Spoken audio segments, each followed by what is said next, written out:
This is नई Shri and आज के इस वीडियो में हम कवर करने वाले हैं मुगल वंश को। अभी तक मैं आपको नोट्स लिखवा रही थी, लेकिन अभी मैंने उन नोट्स को टाइप कर लिया है ताकि मुझे थोड़ा सा रिलैक्स रहे और मैं अपनी इस एनर्जी को अन्य वीडियोज़ में लगा पाऊँ, क्योंकि आपके पास टाइम कम है, नंबर ऑफ़ सब्जेक्ट ज़्यादा है।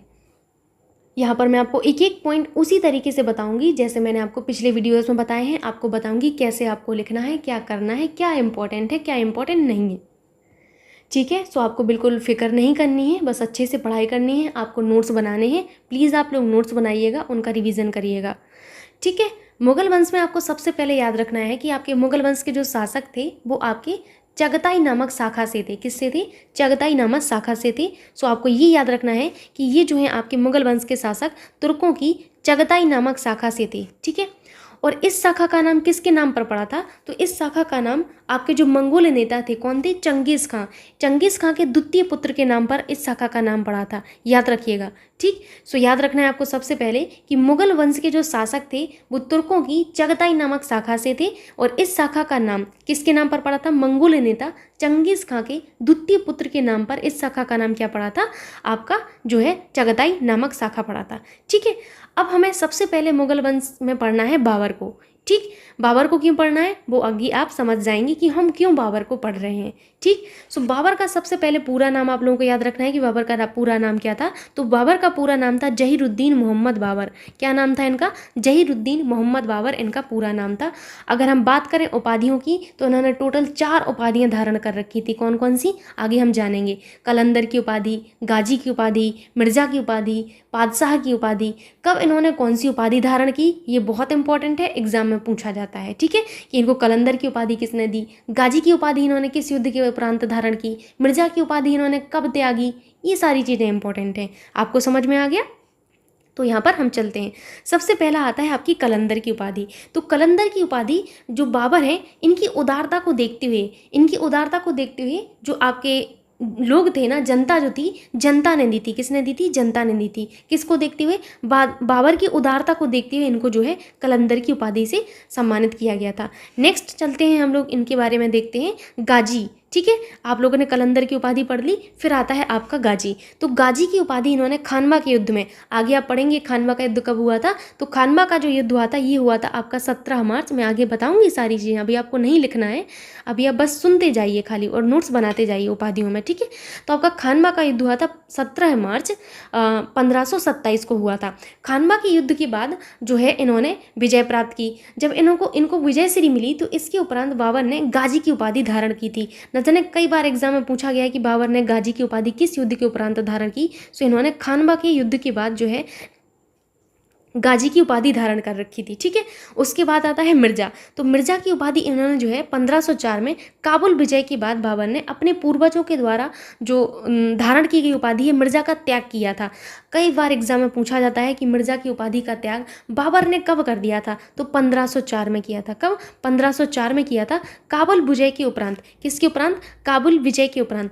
ये जो उपाधि है इनके पूर्वजों द्वारा धारण की गई थी। पूछा जाता है मिर्जा की उपाधि किसके द्वारा धारण की गई थी। तो ये जो है आपके बाबर जो थे, बाबर के पूर्वजों के द्वारा धारण की गई एक उपाधि थी जिसका त्याग आपके बाबर ने कर दिया था 1504 में काबुल विजय के बाद। ठीक, जब इन्होंने मिर्जा की उपाधि जो है त्याग दी तो अब देखो बादशाह थे, कोई ना कोई उपाधि तो चाहिए ही थी। मिर्जा की उपाधि त्याग दी थी, कुछ ना कुछ तो चाहिए था ना। तो मिर्जा की उपाधि त्याग दी और पादशाह की उपाधि धारण कर ली। किसकी? पादशाह की उपाधि इन्होंने धारण कर रखी थी। बादशाह मत बोल देना आप लोग, पादशाह होता है। ठीक है, सो इतनी चीज़ें आपको याद रखना है। कौन कौन सी उपाधि पढ़ी है आपने? सबसे पहले आपने पढ़ी कलंदर की उपाधि। में एक बार आपको रिविजन सा करवा देती हूँ छोटा सा। कलंदर की उपाधि इन्होंने कब धारण की थी? लोगों ने इनको उनकी उदारता को देखते हुए इनको कलंदर की उपाधि दी थी। फिर आता है आपका गाजी की उपाधि। गाजी की जो उपाधि इन्होंने खानवा के युद्ध के बाद धारण की थी। खानवा के युद्ध में इनको विजय प्राप्त हुआ था तो इन्होंने गाजी की उपाधि धारण कर रखी थी। फिर मिर्जा की उपाधि इन्होंने त्याग दी थी। कब त्याग दी थी? इन्होंने 1504 में मिर्जा की उपाधि त्याग दी थी। मिर्जा की उपाधि इनके पूर्वजों द्वारा धारण की गई थी। मिर्जा की उपाधि त्याग कर इन्होंने पादशाह की उपाधि धारण कर ली थी। किसकी? पादशाह की उपाधि धारण कर रखी थी। ठीक, सो ये हुआ इनकी उपाधियों के बारे में। नेक्स्ट है युद्ध। तो तो युद्ध में सबसे पहले आता है सर ए पुल का युद्ध।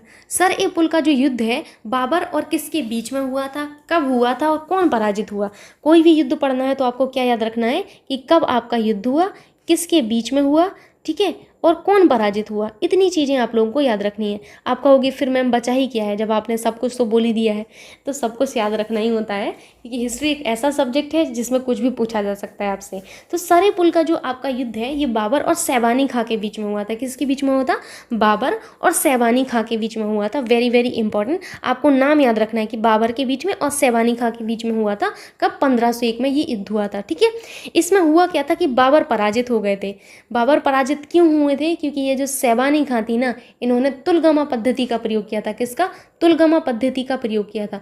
तुलगमा पद्धति के प्रयोग करने की वजह से सैबानी खां तो विजयी हो गई, लेकिन आपके बाबर जो हैं ये पराजित हो गए इस युद्ध में, ठीक। सो ये हुआ आपके सर ए पुल का युद्ध।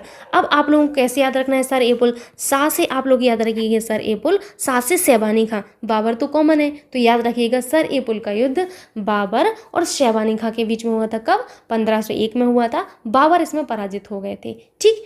नेक्स्ट आपको याद रखना है पानीपत का युद्ध। वेरी वेरी इंपॉर्टेंट, पानीपत का युद्ध तो बहुत इंपॉर्टेंट है। तो पानीपत के युद्ध में आप लोगों को सबसे पहले ये देखना है कि कब आपका पानीपत का प्रथम युद्ध हुआ था।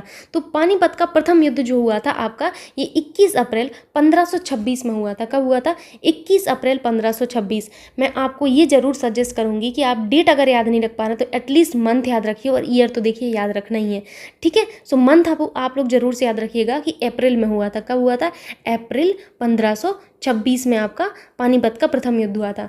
एक चीज़ मैं आपको बोलना चाहती हूँ, कई सारे लोग होते हैं जिनको हिस्ट्री नहीं पसंद होता है, एंड उनके लिए मैं सजेस्ट करूँगी, आप लोगों को याद भी नहीं होता होगा हिस्ट्री, तो आप क्या करें कि एक रफ कॉपी लें। उस रफ कॉपी पर जब रिवीजन करें, आप पहले नोट्स बना लें अच्छे से। रिवीजन के दौरान जो जो इंपॉर्टेंट चीज़ें, जैसे कोई युद्ध हुआ, किसके बीच में हुआ, बाबर ने कौन सी उपाधि धारण कर रखी थी, इनका अन्य नाम क्या था, कौन किसी वंश के संस्थापक थे, उनको लिख लिख के देखें। जब आप लिख के देखेंगे तो आपके दिमाग में चीज़ें बैठ जाएंगी। मैं नोट्स क्यों बनवा रही हूँ आपको, उसका रीज़न सिर्फ यही है, मैं चाहती हूँ कि आपके दिमाग में बैठ जाएँ चीज़ें। ये नोट्स सिर्फ पैट एग्ज़ाम के लिए ही नहीं, आपके अदर एग्जाम के लिए भी इम्पॉर्टेंट है, ठीक है। सो याद रखिएगा पानीपत का प्रथम युद्ध कब हुआ था, 21 अप्रैल 1526 में हुआ था। किस किस के बीच में, बाबा के बीच में नहीं, बाबर के बीच में। किसके बीच में, बाबर और इब्राहिम लोदी के बीच में हुआ था। याद रखिएगा पानीपत की पहली लड़ाई आपकी बाबर और इब्राहिम लोदी के बीच में हुई थी।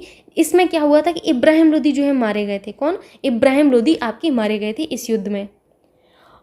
ये इब्राहिम लोदी जो है आपके इसमें मारे गए थे, ये तो आपको मैंने बता दिया है।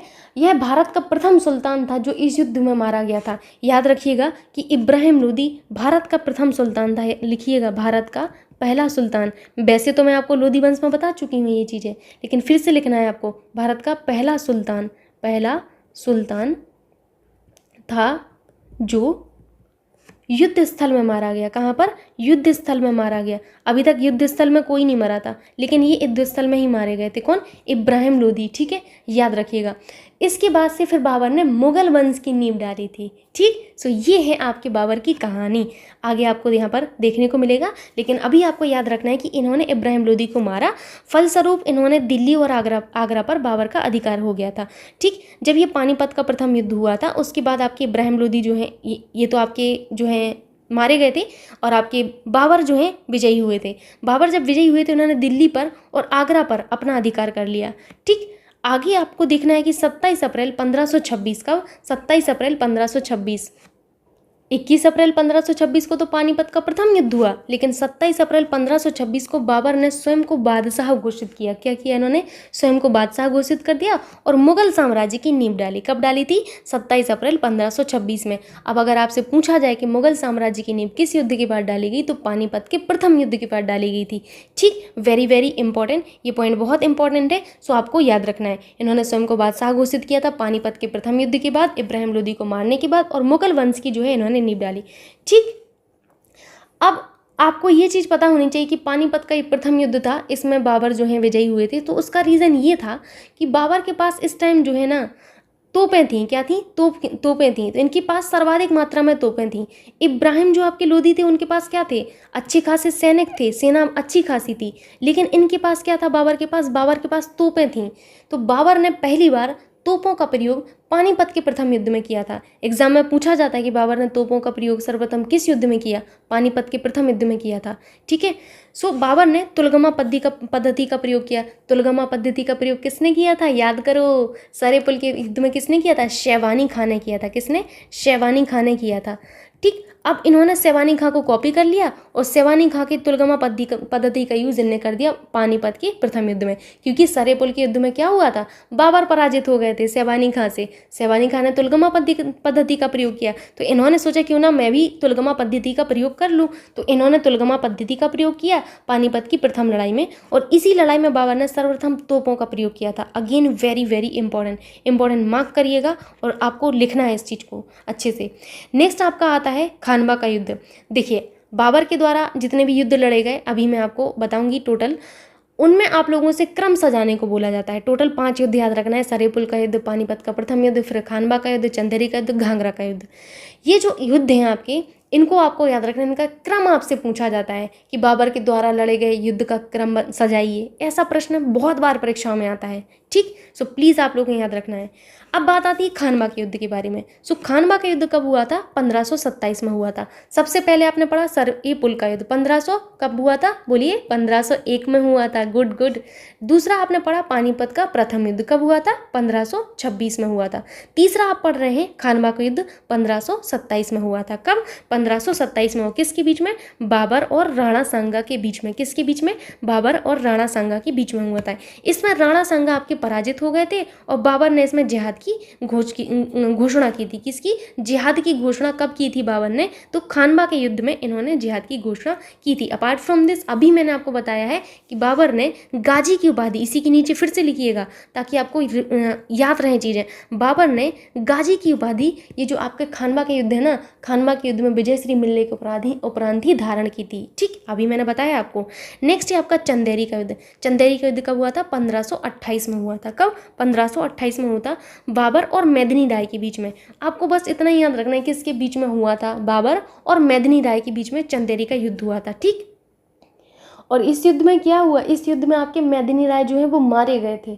ठीक है, सो यहाँ पर आपको याद रखना है कि मेदिनी राय जो है मारे गए थे। आपका नेक्स्ट आता है घाघरा का युद्ध। कौन सा? घाघरा का युद्ध आता है। सो घाघरा का युद्ध कब हुआ? घाघरा का युद्ध हुआ था आपका 5 मई 1529 को हुआ था। कब? 1529, 1529 को आपको जो है कौन सा युद्ध हुआ था? 1529 में आपका हुआ था घाघरा का युद्ध हुआ था, बाबर और महमूद लोदी के बीच में। किसके बीच में? बाबर और महमूद लोदी के बीच में हुआ था।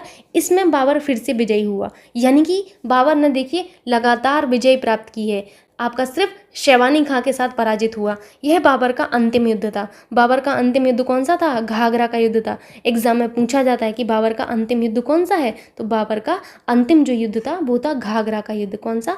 घाघरा का युद्ध था। ठीक है, सो आप लोगों को अब मैं फिर से बताती हूँ, बस आपको बार बार पढ़ना है, आपको लिखना नहीं है। अब मैं आपको बताती हूँ। सबसे पहला आता है आपका सर-ए-पुल का युद्ध। कौन सा? सर-ए-पुल का युद्ध शेवानी खां और बाबर के बीच में 1501 में। कब? 1501 में। ये आपने पहला पढ़ा। दूसरा आपने पढ़ा पानीपत की पहली लड़ाई। कौन सी? पानीपत की पहली लड़ाई। कब हुई थी पानीपत की पहली लड़ाई? ये आपकी 1526 में हुई थी। किस किस के बीच में? बाबर और इब्राहिम लोदी के बीच में हुई थी। इब्राहिम लोदी आपके मारे गए थे। तीसरा आप लोगों को याद रखना है खानवा का युद्ध। कौन सा? खानवा का युद्ध। खानवा का युद्ध जो था, खानवा का युद्ध हुआ था आपका 1527 में हुआ था। किसके बीच में? बाबर और राणा सांगा के बीच में। चौथा आप लोगों को याद रखना है चंदेरी का युद्ध। कौन सा? चंदेरी का युद्ध। कब हुआ था? 1528 में हुआ था। ठीक है, आपको पांचवा याद रखना है घाघरा का युद्ध। कौन सा? घाघरा का युद्ध कब हुआ था? 1529 में हुआ था। ठीक है, अब इसके लिए मैं आपको एक मज़ेदार सी ट्रिक बताती हूँ। एटलीस्ट आपको एग्जाम में याद तो रहे कि इनका सीक्वेंस क्या था। ट्रिक ये है, आप लोगों को याद रखना है, लिखिएगा। ट्रिक क्या है आपकी? ट्रिक है सर बाबर। कौन? सर बाबर पानी पीकर खाना खाकर, पानी पीकर खाना खाकर, मैंने इसी ट्रिक से याद किए थे। खाना खाकर चंदेरी का, देखिए चंदेरी की साड़ियाँ बहुत फेमस हैं हमारे ललितपुर में। ठीक है, सो चंदेरी का घाघरा पहनकर, कहाँ क्या? चंदेरी का घाघरा पहनकर निकल पड़ा। ठीक, ये है आपकी ट्रिक। अब हंसिएगा मत, ठीक है, बस याद करने का एक तरीका बता रही हूँ आपको। सर बाबर पानी पीकर खाना खाकर, क्या, सर बाबर पानी पीकर खाना खाकर चंदेरी का घाघरा पहनकर, ये चंदेरी का लिखिएगा, चंदेरी का घाघरा पहनकर निकल पड़ा। सर यानी कि सर ए पुल, बाबर यानी कि बाबर का, तो ये युद्ध पढ़ रहे हैं हम लोग। पानी यानी कि पानीपत, खाना यानी कि खानवा, चंदेरी यानी कि चंदेरी का युद्ध, घाघरा यानी कि घाघरा का युद्ध। पांचों कवर हो गए ना।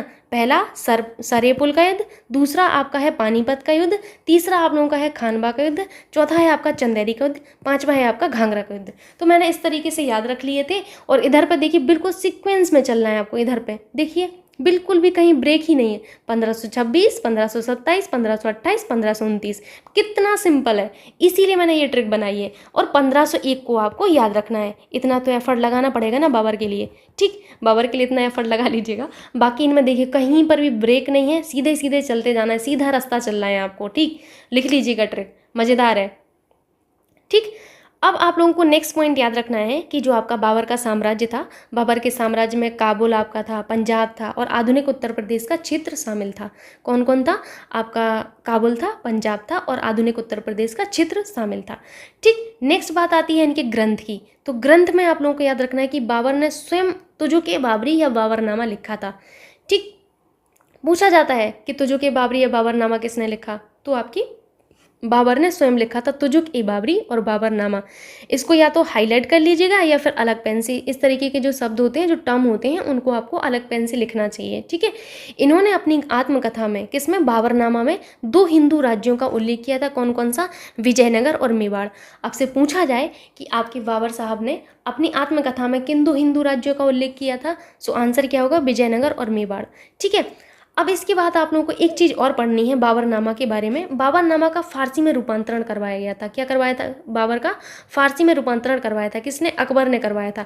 आगे मैं आपको अकबर को पढ़ाऊंगी तो वहाँ पर आपको फिर से ये चीज़ें पढ़ने को मिलेंगी, लेकिन यहाँ पर भी याद रख लीजिएगा, बाबरनामा का फारसी में रूपांतरण अकबर ने किससे करवाया था? अब्दुल रहीम खाने खाना से करवाया था। किससे?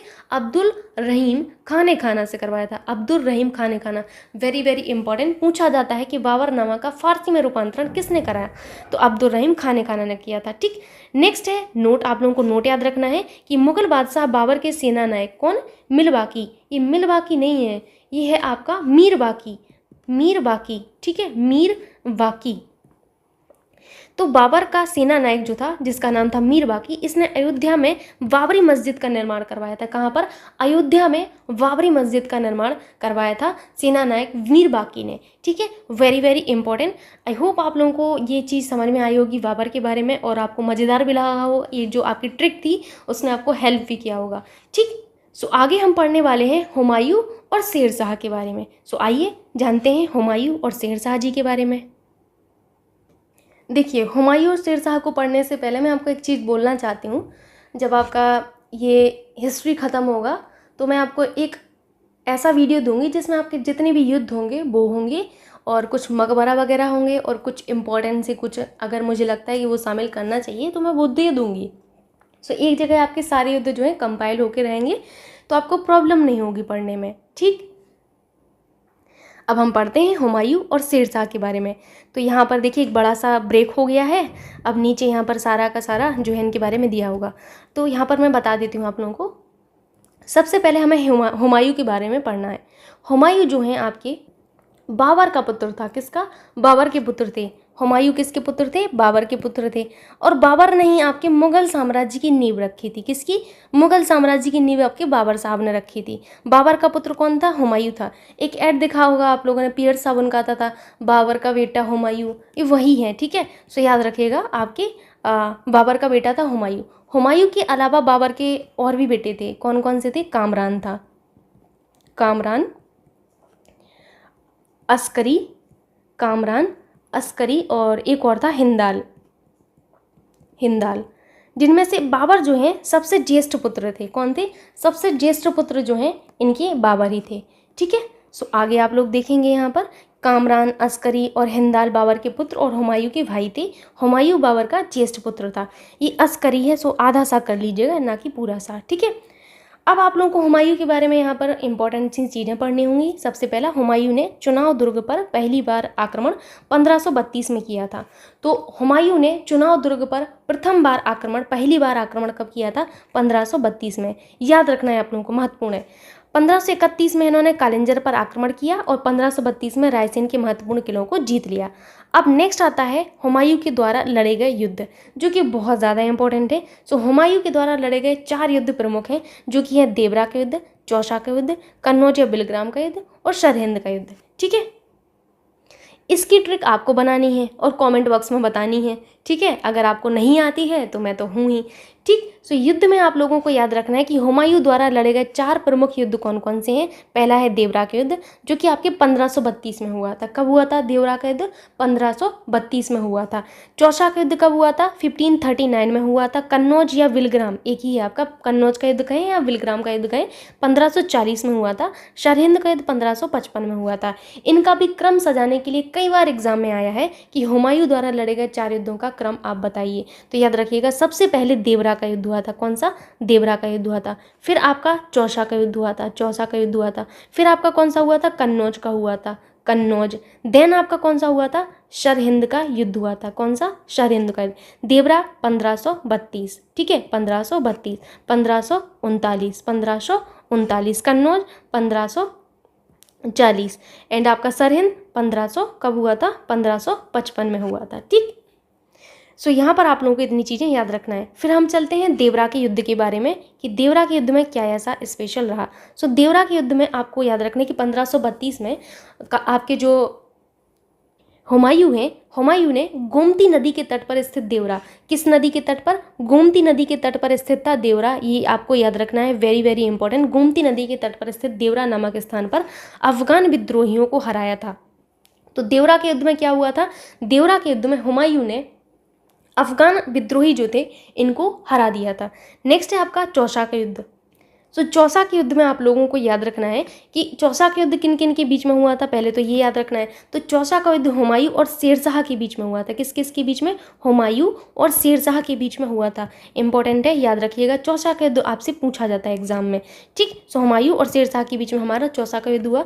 कब हुआ था? 26 जून 1539 को। आप अगर इतना याद नहीं रख पा रहे ना, 26 जून, कोई बात नहीं, कोई मैटर नहीं, बस आप इतना याद रख लीजिएगा, 1539 में हमारा चौसा का युद्ध हुआ था। और चौसा के युद्ध में हुमायूं को शेरशाह से पराजित होना पड़ा। किससे? हुमायूं को शेरशाह से पराजित होना पड़ा। और इसी युद्ध में निजाम नामक व्यक्ति ने हुमायूं की जान बचाई थी। ठीक, किस युद्ध में आपके हुमायूं की जान निजाम नामक व्यक्ति ने बचाई थी? तो वो है आपका चौसा का युद्ध। पूछा जाता है आपसे, याद रखिएगा आप लोग। चौसा का युद्ध हुमायूं और शेरशाह के बीच में 1539 में, जिसमें आपके हुमायूं को शेरशाह से पराजित होना पड़ा। नेक्स्ट है आपका कन्नौज या विलग्राम का युद्ध। कब हुआ? कन्नौज या विलग्राम का युद्ध हुआ था आपका 1540 में हुआ था, हुमायूं और शेरशाह के बीच में। और इस युद्ध में पुनः हुमायूं को जो है शेरशाह से पराजित होना पड़ा था। मतलब 2 बार लगातार आपके हुमायूं जो है पराजित हुए थे। एक तो ये जो है चौसा के युद्ध में पराजित हुए, फिर आपके ये कन्नौज के युद्ध में पराजित हुए। नेक्स्ट है आपका सरहिंद का युद्ध, जो कि 22 जून 1555 में हुआ था। इस युद्ध में हुमायूं को एक बार पुनः अपना खोया हुआ जो राज्य है वो वापस मिल गया था। तो हुमायूं ने अपना जो राज्य खो दिया था इतने युद्ध में, तो उनको इनका जो खोया हुआ राज्य है कब वापस मिला था? सरहिंद के युद्ध में मिला था। जो पॉइंट लिखे गए हैं उनको ही आपको बार बार पढ़ना है। इन्हीं में से आपसे क्वेश्चन पूछा जाना है। क्वेश्चन आपको कई तरीके से पूछा जा सकता है, तरीका बदलता है, आंसर वही रहता है। आई होप अब तक आप लोग ये चीज़ें समझ गए होंगे जो मैं आपको पहले वीडियो से समझाना चाह रही हूँ।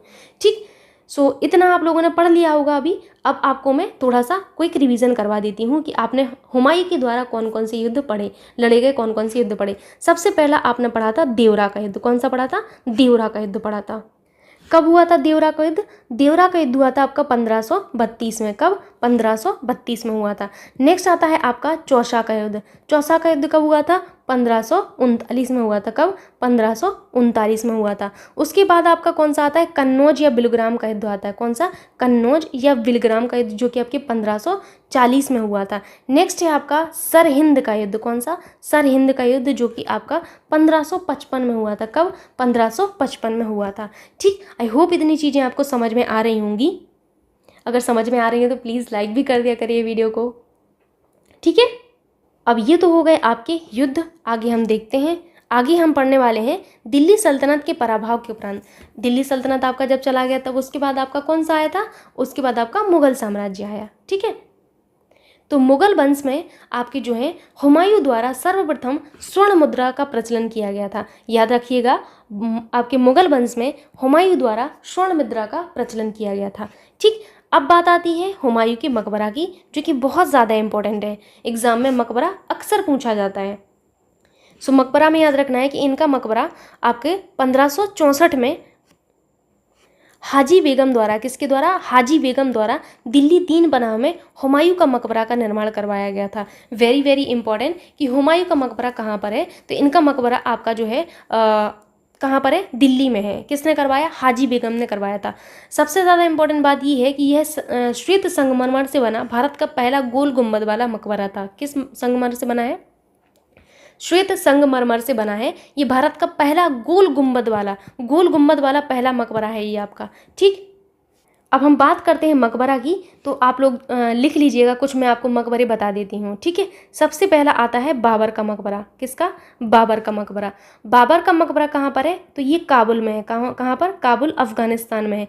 2 व्यक्ति आपके ऐसे हैं जिनके मकबरा आपके जो है भारत में नहीं है। ठीक है, जो आपके इंपॉर्टेंट हैं उनमें बता रही हूँ कि 2 व्यक्ति ऐसे हैं जिनका आपका मकबरा जो है प्यारे भारत में नहीं है। एक तो बाबर है और दूसरे आपके जहांगीर हैं, जिनको आप आगे पढ़ेंगे। बाबर और जहांगीर, इन दोनों का मकबरा आपके प्यारे भारत में नहीं है। जहांगीर का मकबरा आपके लाहौर में है। कहाँ पर है, लाहौर में है। लाहौर कहाँ पर पड़ता है वर्तमान में, तो ये पाकिस्तान में पड़ता है लाहौर। ठीक है, फिर बात आती है अकबर का मकबरा। आगे आप पढ़ेंगे अकबर को, अभी बिल्कुल भी आपको टेंशन नहीं लेना है, बस मैं आपको बता रही हूँ, खाली याद रखना है आपको, बस पढ़ते जाइए आप लोग। ठीक है, जैसे मैं बोल रही हूँ बोलते जाइए। अकबर का मकबरा सिकंदरा, बोलिए, अकबर का मकबरा कहाँ पर है, सिकंदरा में है। फिर बात आती है शाहजहाँ का मकबरा। शाहजहाँ का मकबरा कहाँ पे है, तो इनका मकबरा आगरा में। कहाँ पर है, आगरा में। हुमायूं का मकबरा, अभी आप लोग पढ़ ही रहे हैं हुमायूं को, हुमायूं का मकबरा है आपकी दिल्ली में। ठीक है, फिर आता है आपका तानसेन का मकबरा। किसका, तानसेन का मकबरा। तानसेन का मकबरा आपके ग्वालियर में है। किसका, तानसेन का, ग्वालियर में।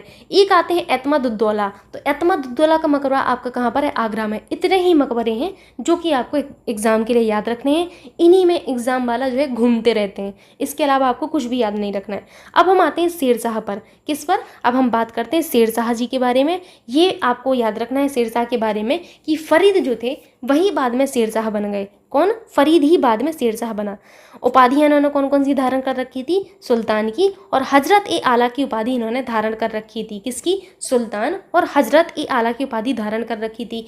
इन्होंने क्या किया था शेरशाह ने, इन्होंने घिसे पिटे सिक्के के स्थान पर शुद्ध सोने के, शुद्ध चांदी के और शुद्ध तांबे के सिक्के चलाए थे। किसके, शुद्ध सोने के सिक्के चलाए, शुद्ध चांदी के सिक्के चलाए और शुद्ध तांबे के इन्होंने सिक्के चलाए थे। किसके स्थान पर, घिसे पिटे सिक्कों के स्थान पर।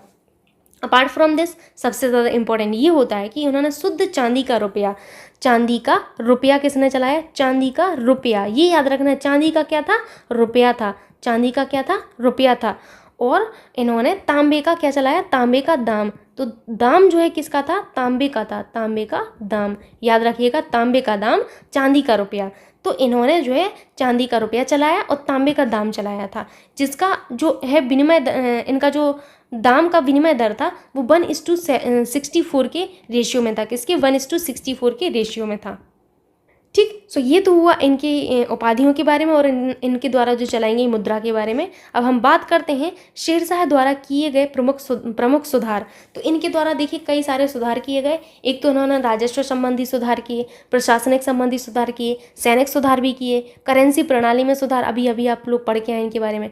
शेरशाह की कालिंजर विजय, जो कि बहुत ज़्यादा इंपॉर्टेंट है। कालिंजर विजय आपकी 1545 में। कब, 1545 में। कालिंजर अभियान जो था वो शेरशाह का अंतिम अभियान था। एग्जाम में पूछा जाता है कि शेरशाह का अंतिम अभियान कौन सा था, तो वो था कालिंजर विजय।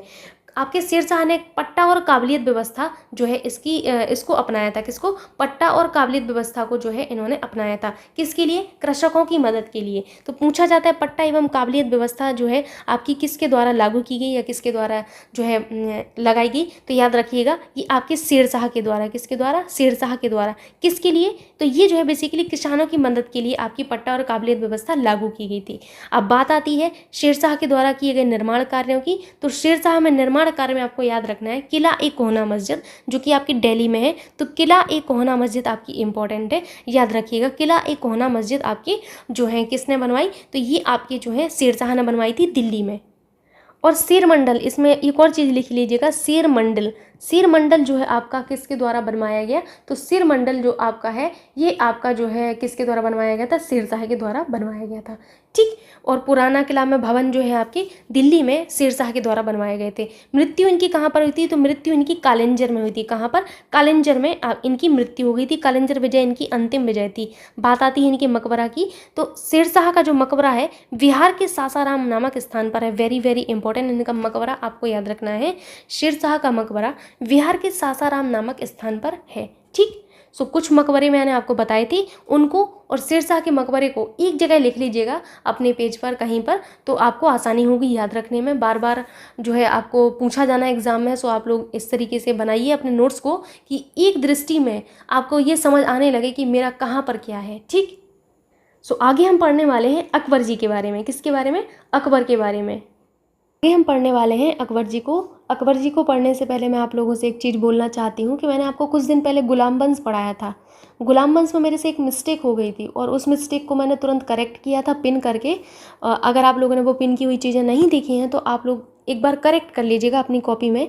मैंने आपको गुलाम वंश का जो समय है वो 1209 से 1290 बताया था। कब से, 1209 से 1290, जबकि गुलाम वंश जो है ना वो आपका 1206 से 1290 है। कब से कब तक है, 1206 से 1290 है। एक चीज़ और मैंने आपको वहाँ पर नहीं बताई, शायद माइंड से स्किप हो गई होगी। इन लोगों को हम लोग ममलुक डायनेस्टी भी बोलते हैं। किसको, गुलाम वंश को हम ममलुक डायनेस्टी भी बोलते हैं। ठीक है, ये आपको याद रखना है। अब हम बात करते हैं अकबर के बारे में। अकबर के बारे में काफ़ी सारी चीज़ें आपको जाननी है। अकबर का जन्म कब हुआ था, 1542 में, जो कि बिल्कुल भी इंपॉर्टेंट नहीं है। बस इंपॉर्टेंट ये है कि अमरकोट के राजा वीरसाल के यहाँ इनका जो है जन्म हुआ था। किसके यहाँ, राजा वीरसाल के यहाँ। अब बात आती है कि इनको बादशाह कब घोषित किया गया। कब घोषित किया गया, 1556 में इनको बादशाह घोषित किया गया था। इंपॉर्टेंट ये होता है कि इनको बादशाह किस स्थान पर घोषित किया गया था, तो इनको जो है कलानौर नामक स्थान पर बादशाह घोषित किया गया था। कलानौर नामक स्थान कहाँ पर पड़ता है, तो ये पंजाब के गुरदासपुर में पड़ता है। याद रखिएगा, कलानौर का संबंध किससे है, तो कलानौर का संबंध अकबर से है, क्योंकि यहाँ पर अकबर साहब को बादशाह घोषित किया गया था। ठीक है। अब बात आती है संरक्षक की। तो आपके जो अकबर हैं इनके संरक्षक जो थे वो बैरम खां थे। कौन थे, बैरम खां थे। बैरम खां को आपको याद रखना है, क्योंकि ये जो बैरम खां थे इन्होंने इनको वजीर नियुक्त किया था। क्या, वजीर नियुक्त किया था। और साथ ही साथ इनको खान ए खाना की उपाधि से सम्मानित किया था। क्या, खान ए खाना। ठीक है, खान ए खाना, यहाँ पर करेक्ट कर लीजिएगा, ये खाने नहीं होता है। ठीक है, खान ए खाना की उपाधि से इनको सम्मानित किया था। ये आप लोगों को याद रखना है।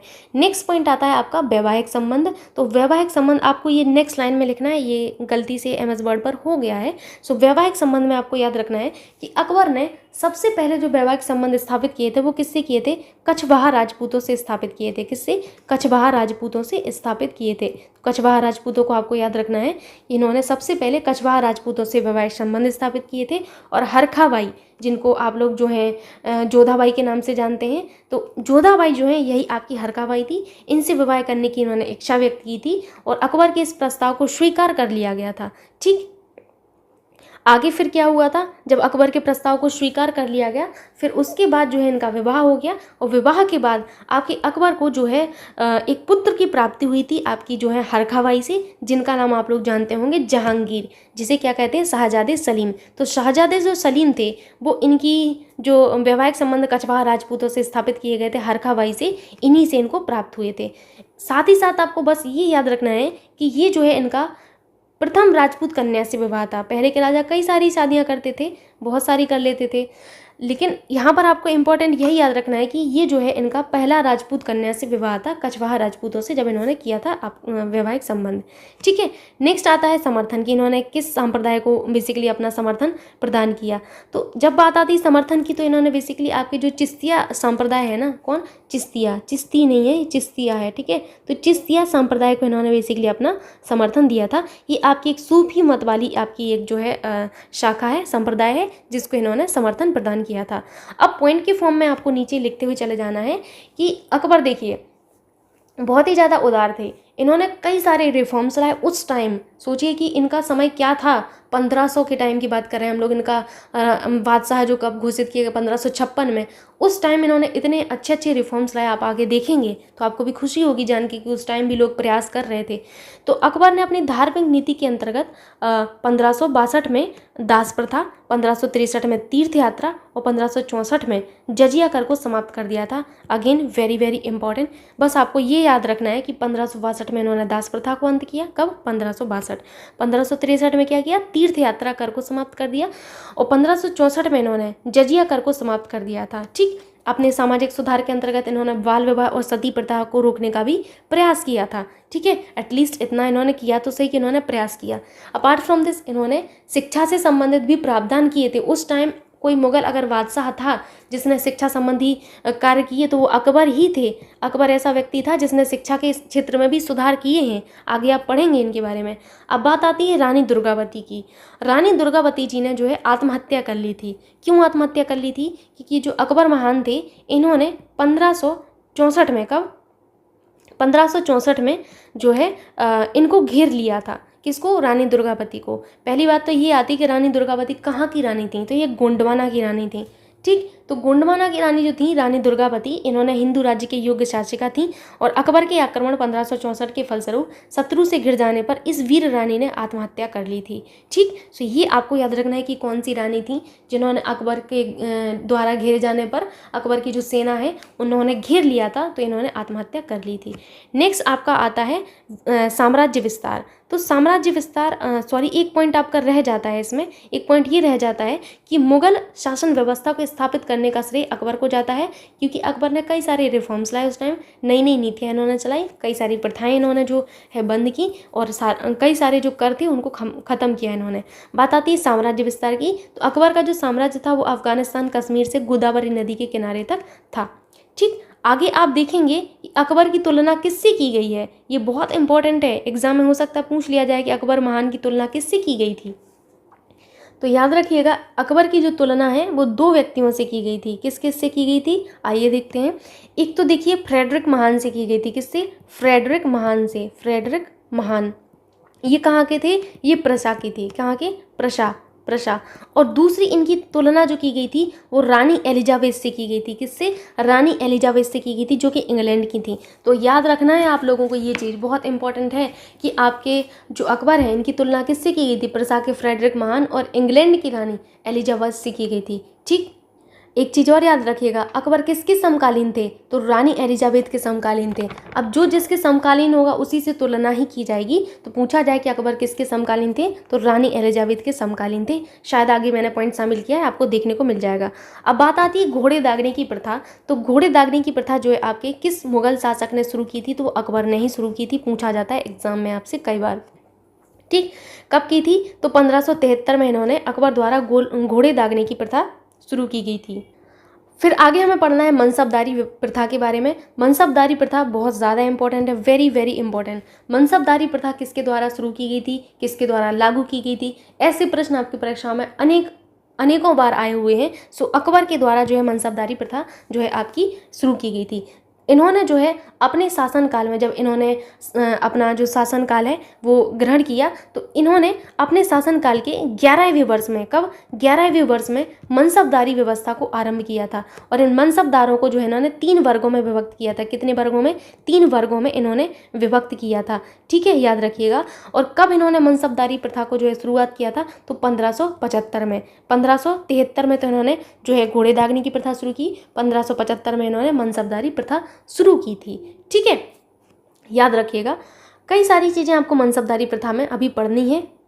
क्या होता था ये मनसबदारी प्रथा? तो मनसबदारी प्रथा के आधार पर जो है सैनिकों को संगठित किया जाता था। तो याद रखिएगा कि मनसबदारी प्रथा का संबंध किससे है? सेना से है। किससे है? सैनिकों से है। ठीक है, सैनिकों से याद रख लीजिएगा। मनसबदारी प्रथा के अकॉर्डिंग ही इन्होंने जो है अपने सैनिकों को संगठित किया था। अकबर की मनसबदारी जो प्रथा है वो आपकी दशमलव प्रणाली पर आधारित ही पूछा जाता है। तो दशमलव प्रणाली पर, दशमलव, ठीक है, दशमलव प्रणाली पर आधारित ही आपकी जो मनसबदारी प्रथा है वो। ठीक, इंपॉर्टेंट है, याद रखिएगा। ये प्रणाली इन्होंने कहाँ से ली थी? ये जो मनसबदारी प्रथा है तो इन्होंने जो प्रथा है ये मध्य एशिया से ली थी, बेसिकली मंगोलिया से। कहाँ से? मंगोलिया से। आपको मंगोलिया याद रखना है, मध्य एशिया, मंगोलिया से इन्होंने इस प्रथा को लिया था। और इसी प्रकार का सैन्य विभाजन किसने किया था? चंगेज़ खान ने किया था। चंगेज़ खान के नेतृत्व में मंगोल सेना ने किया था। याद रखिएगा कि इसी प्रकार की सैन्य विभाजन, किस प्रकार का सैन्य विभाजन? जैसा अकबर ने किया था, एक और ने किया था, चंगेज़ खान के नेतृत्व में मंगोल सेना में किया गया था। ठीक, ये आपको याद रखना है। साथ ही साथ आपकी जो मनसबदारी प्रथा थी, इसमें आपके 2 पद प्रदान किए जाते थे। कौन कौन से 2 पद हैं? एक तो था आपका जात और दूसरा था आपका सवार। वेरी वेरी इंपॉर्टेंट पूछा जाता है, जात और सवार पद आपके किसके अंतर्गत प्रदान किए जाते हैं? तो मनसबदारी प्रथा के अंतर्गत शामिल किए जाते हैं या प्रदान किए जाते हैं। आगे आप पढ़ेंगे, डोंट वरी, अभी मैं बस आपको बता रही हूँ। ठीक, साथ ही साथ आपको एक पॉइंट और याद रखना है कि आपके जो अकबर थे, अकबर के शासनकाल में एक मीर बख्शी थे। मीर बख्शी पूछा जाता है एग्जाम में कई बार कि मीर बख्शी अकबर के शासनकाल में कौन थे? तो ये सैन्य विभाग का प्रमुख था। किसका? सैन्य विभाग का प्रमुख था। अब सैन्य विभाग का प्रमुख था इसलिए मैंने यहाँ पर बता दिया क्योंकि इनके सैनिकों को संगठित किया गया था मनसबदारी प्रथा के अकॉर्डिंग, और इसी सैन्य विभाग का प्रमुख कौन था? तो मीर बख्शी था। आगे आप पढ़िएगा, देखिए सारे पॉइंट आपको मिल जाएंगे। 1575 में अकबर ने मनसबदारी प्रथा अपने कार्यभार संभालने के 11वें वर्ष में आरंभ की थी। इसी आधार पर इन्होंने सैनिकों को संगठित किया। अकबर की मनसबदारी प्रथा दशमलव प्रणाली पर आधारित थी। यह प्रणाली मध्य एशिया, मंगोलिया से ली गई थी। इस प्रकार का सैनिक विभाजन आपका जो है चंगेज़ खान के नेतृत्व में मंगोल सेना में किया गया था। इसके अंतर्गत जात और सवार पद प्रदान किए जाते हैं। और अकबर ने मनसबदारी को, जो आपके मनसबदार है, मनसबदारी नहीं, मनसबदार को 3 वर्गों में विभक्त किया था। सो मूव करते हैं आगे। आगे आपके कुछ और पॉइंट हैं। आगे आपको ध्यान रखना है कि अकबर के शासनकाल में मीर बख्शी को सैन्य विभाग का प्रमुख बनाया गया था। ठीक, अब बात आती है दीवान पद की, कि दीवान जो आपका पद है ये कौन सा था? तो दीवान का पद खजाना विभाग के लिए था। किसके लिए था? खजाना विभाग के लिए जो था वो दीवान पद था। ठीक है, प्रमुख दीवान कौन थे? राजा टोडरमल थे। वेरी वेरी इंपॉर्टेंट पूछा जाता है अकबर के दरबार में प्रमुख दीवान कौन थे? तो राजा टोडरमल थे और मुजफ्फर खान थे। मुजफ्फर खान एक ऐसे जो है इनके दीवान थे जिनको दीवान का पूर्ण रूप का दर्जा प्राप्त करने वाला है, ये प्रथम व्यक्ति था मुजफ्फर खान। ठीक, याद रखिएगा, दोनों व्यक्तियों को आप लोगों को याद रखना है। राजा टोडरमल के बारे में तो आपको जरूर से याद रखना है, बहुत ज़्यादा चर्चाओं में रहे हैं अकबर के शासनकाल में। ठीक, नेक्स्ट आता है आपका जाबती प्रणाली। जाबती प्रणाली जो है आपके अकबर के द्वारा ही शुरू की गई थी। किस लिए? भू राजस्व वसूलने के लिए। आपको उद्देश्य याद रखना है, अगर कोई प्रणाली इन्होंने शुरू की है, कुछ भी इन्होंने प्रथा शुरू की है, तो उसका उद्देश्य पता होना चाहिए। उद्देश्य क्या है? जाबती प्रणाली का संबंध था भू राजस्व से। किससे? भू राजस्व से था, भू राजस्व वसूलने से था। ठीक है, टोडरमल ने भू राजस्व के क्षेत्र में ख्याति प्राप्त की थी। वेरी वेरी इंपॉर्टेंट पूछा जाता है कि टोडरमल ने किस में जो है ख्याति प्राप्त की थी? तो इन्होंने भू राजस्व के क्षेत्र में ख्याति प्राप्त की थी। नोट आप लोगों को पढ़ना है। नोट में मैंने कुछ इंपॉर्टेंट सी चीज़ें लिखी हुई हैं, उसको आपको देखना है। सबसे पहले आपको देखना है कि अकबर ने अपने 24वें वर्ष में आईने दहसाला टोडरमल बंदोबस्त नामक एक प्रणाली शुरू की थी। वेरी वेरी इंपॉर्टेंट, एग्जाम में कई बार पूछा जाता है आईने दहसाला क्या है? टोडरमल बंदोबस्त किसने लागू किया? अकबर ने अपने जो है शासनकाल के कौन से वर्ष में आईने दहसाला जो है नामक प्रणाली शुरू की? तो 24वें वर्ष में आईने दहसाला यानी कि टोडरमल बंदोबस्त, जिसको हमारा किसने? अकबर साहब ने शुरू किया था। और अकबरकालीन भू राजस्व व्यवस्था की, ये दहसाला लिखा है, ठीक है, देशाला नहीं होता है, दहसाला पद्धति, दहशाला पद्धति। तो दहसाला पद्धति को बंदोबस्त व्यवस्था के नाम से जाना जाता है। वेरी वेरी इंपॉर्टेंट, अकबरकालीन भू राजस्व जो व्यवस्था है, जो दहसाला पद्धति थी, इसको बंदोबस्त व्यवस्था के नाम से जाना जाता है। पूछा जाता है आपसे एग्जाम में। जो इंपॉर्टेंट पॉइंट है उसको आपको नोट के तौर पर लिख लेना है और याद रखना है। नेक्स्ट है आपसे दीन ए इलाही, और वहाँ पर एक दीन छूट गया है तो मैं इसको यहाँ पर कवर कर देती हूँ क्योंकि उतना एक शब्द के लिए वो स्लाइड कोई मतलब नहीं है। ठीक है, तो यहाँ लिख लीजिएगा, दीन लिखिएगा। यहाँ पर मेरे से धोखे से दूसरा स्क्रीन शुरू हो गया था, यहाँ पर आप लिख लीजिएगा दीन ए इलाही। दीन ए इलाही या तौहीद ए इलाही 1582 में अकबर द्वारा स्थापित किया गया था। वेरी वेरी इंपॉर्टेंट, एग्जाम में एक तो ये पूछा जाता है कि दीन ए इलाही या तौहीद ए इलाही किसके द्वारा जो है स्थापित किया गया, कब किया गया? तो 1582 में किया गया था, 1582 में आपका जो है इनके द्वारा स्थापित किया गया था। बहुत ज़्यादा इंपॉर्टेंट है, प्लीज़ आप लोग याद रखिएगा। रिक्वेस्ट है आप लोगों से, जो चीज़ें इंपॉर्टेंट बताई जाएँ उनको तो आपको याद रखना ही है। मानती हूँ कि टाइम कम है, बट आप रिविज़न करेंगे ना 2 बार 4 बार याद हो जाएगा, ठीक है। हिंदुओं में केवल दीन ए इलाही को किसने स्वीकार किया था? तो वीरबल ने स्वीकार किया था। किसने? वीरबल ने, ठीक। अभी कुछ दिन पहले मैंने आपको जब गुप्त वंश पढ़ाया था, तो गुप्त वंश में मैंने आपको एक चीज़ बताई थी। एक था हरिसेन का प्रयाग प्रशस्ति अभिलेख। कौन सा था? मैं लिख देती हूँ, हरिसेन का प्रयाग प्रशस्ति अभिलेख। ये जो अभिलेख था, इसमें किस किस के बारे में जानकारी मिली? एक तो आपको समुद्रगुप्त के बारे में जानकारी मिली थी। किसके बारे में? समुद्रगुप्त के बारे में। इसके अलावा इसमें बीरबल के बारे में भी जानकारी मिली थी, मैंने आपको बताया था ये चीज़। और जहांगीर के बारे में भी जिसमें जानकारी मिली थी। आगे आप जहांगीर साहब को पढ़ेंगे तो वहाँ पर मैं फिर से कवर कराऊंगी। याद रखिएगा कि बीरबल के बारे में जानकारी हरिसेन के प्रयाग प्रशस्ति अभिलेख से मिलती है, ठीक है, याद रखिएगा। यहाँ पर अकबर को देख के मुझे याद आया। अब आपको याद रखना है अकबर के समकालीन। ये आपका दूसरी जो है, इसी में आपको सब हेडिंग के रूप में लिखना है अकबर के समकालीन, ठीक। ये इसी में शामिल नहीं है, ये नेक्स्ट है। अकबर के समकालीन जो था कौन था? रानी एलिजाबेथ थी। यानी कि अकबर किसके समकालीन थे? रानी एलिजाबेथ के। ये मैं आपको बता चुकी हूँ। नेक्स्ट है आपका इबादत खाने की व्यवस्था। तो इबादत खाने की व्यवस्था फतेहपुर सीकरी में की थी।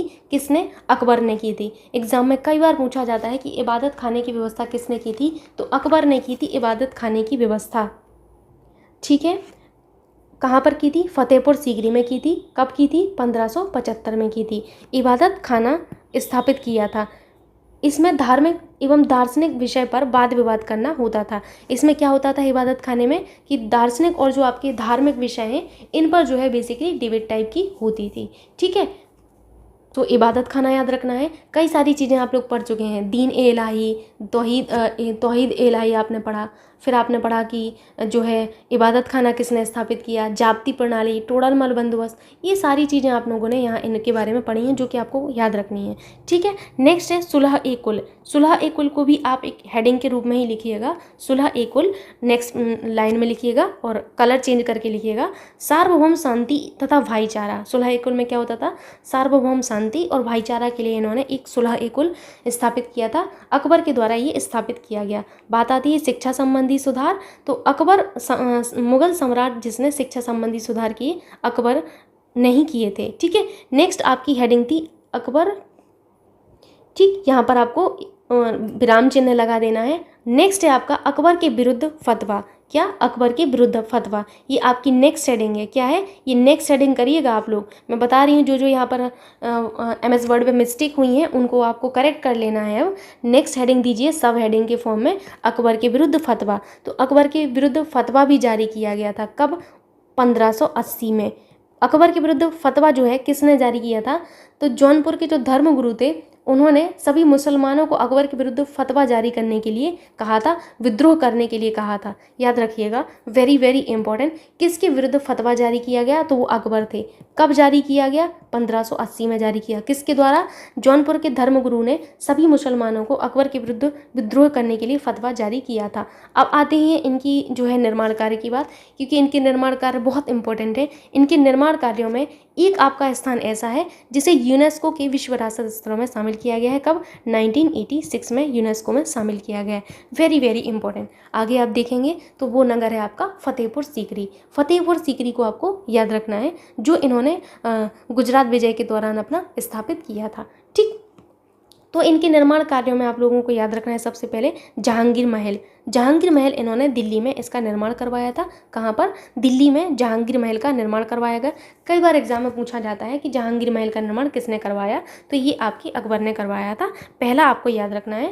फिर आप लोगों को यहाँ पर लिखना है, नेक्स्ट पॉइंट आपको लिखना है कि 1572 में फतेहपुर सीकरी के राजमहल शाह ए किले का निर्माण आरंभ किया। और इसमें प्रमुख स्थल कौन कौन से थे? तो प्रमुख स्थल इस आपके जो राजमहल शाह किले में थे वो कौन कौन से थे? जोधाबाई महल। ये आपका नेक्स्ट पॉइंट है, दूसरी लाइन में आपको लिखना है। तो आपको नेक्स्ट पॉइंट करके लिखते हुए चले जाना है। और इसमें जो प्रमुख स्थल थे वो कई सारे थे। जोधाबाई महल, जामा मस्जिद, पंचमहल, स्वर्ण महल, दीवाने आम, दीवाने खास, मरियम की कोठी, तुर्की सुल्तान की कोठी, बीरबल की कोठी। जिसमें आप लोगों को याद रखना है कि ये जो जामा मस्जिद थी, जामा मस्जिद, इस जामा मस्जिद को जो है क्या कहा गया, इसको कहा गया शान ए फतेहपुरी। क्या कहा गया, शान ए फतेहपुरी। वेरी वेरी इंपॉर्टेंट, शान ए फतेहपुरी, वेरी वेरी इंपॉर्टेंट, या फिर शान ए सीकरी भी कहा गया। ठीक है, एक और है आपका तुर्की सुल्तान की कोठी। कौन सी, तुर्की सुल्तान की जो कोठी है, तुर्की सुल्तान की कोठी।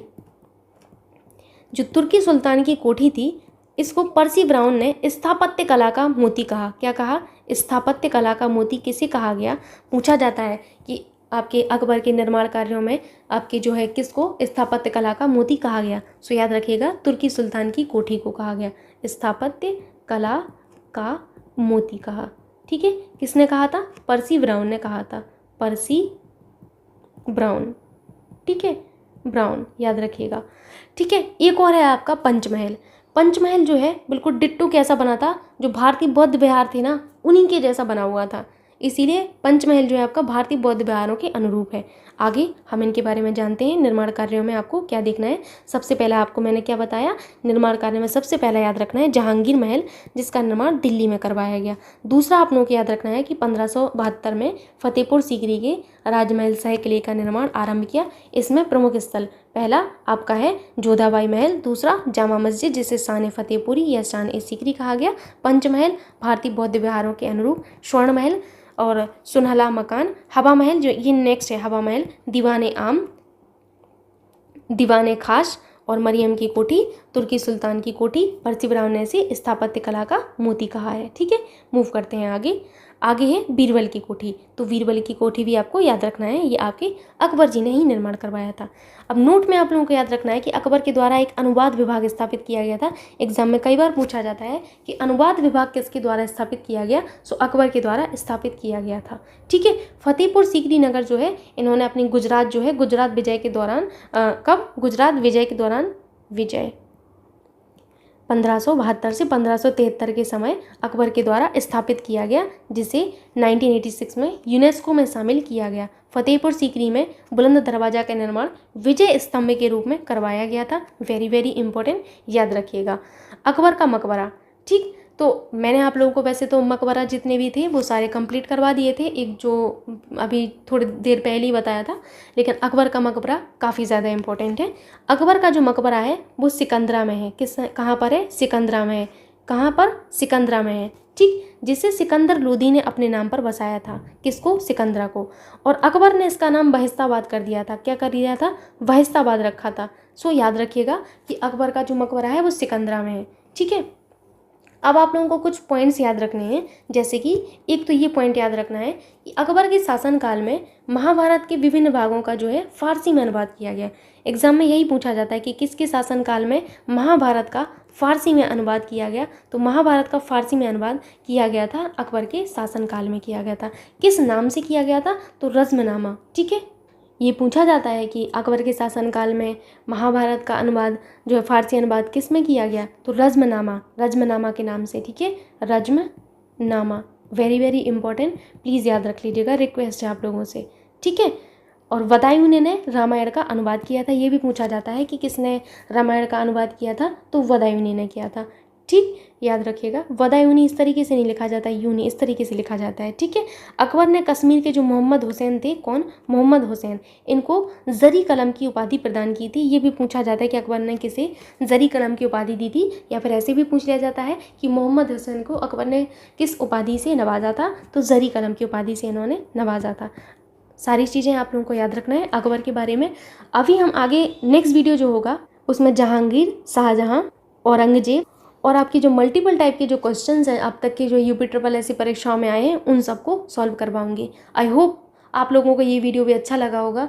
आप लोगों से बस मेरी एक ही रिक्वेस्ट है कि प्लीज़ आप लोग वीडियो को जितना ज़्यादा से ज़्यादा शेयर कर सकते हैं उतना बस आप शेयर कर दिया करिए। थैंक यू सो मच, मिलते हैं नेक्स्ट वीडियो में, तब तक के लिए बाय बाय, टेक केयर।